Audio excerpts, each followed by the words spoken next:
Plastic பைகளின் பயன்பாட்டை தடுக்கும் வகையில் கும்பகோணம் மகாமக குளக்கரையின் அருகே துணி பைகள் விநியோகிக்கப்பட்டு வருகின்றன. உலக பிரசித்தி பெற்ற கும்பகோணம் மகாமக பெருவிழா கடந்த 13ஆம் தேதி தொடங்கி விமர்சையாக நடைபெற்று வருகிறது. இதுவரை 5 லட்சத்திற்கும் மேற்பட்ட பக்தர்கள் மகாமக குளத்தில் இறங்கி புனித நீராடி உள்ளனர். இந்த மகாமக பெருவிழாவை பிளாஸ்டிக் இல்லாமல் கொண்டாட தமிழக அரசு உத்தரவிட்டுள்ளது. அதன்படி பல்வேறு நிறுவனங்களின் உதவியுடன் மகாமக குளக்கரையிலிருந்து 25 லட்சம் துணி பைகள் விநியோகிக்கும் பணி தொடங்கியுள்ளது. மேற்கு கரையில் தஞ்சை மண்டல நகராட்சி நிர்வாக இயக்குநர் காளிமுத்து இதனை துவக்கி வைத்தார். 25 லட்சம் துணிப்பைகள் தயார் நிலையில் உள்ளது.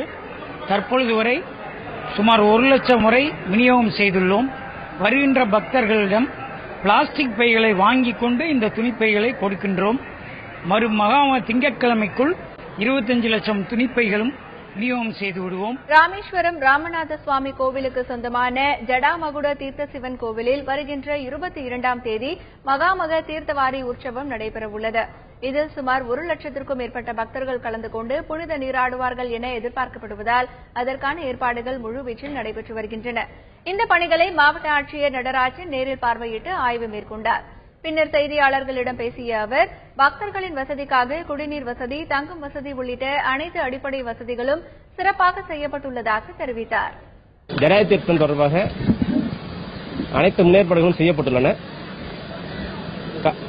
காவல்துறை பணியும் சிறப்பாக நடைபெறும். குடிநீர் வசதி, கழிப்பிட வசதி, பஸ் வசதி மற்றும் தீர்த்த வசதி அனைத்தும் ஏற்பாடு செய்யப்பட்டுள்ளன.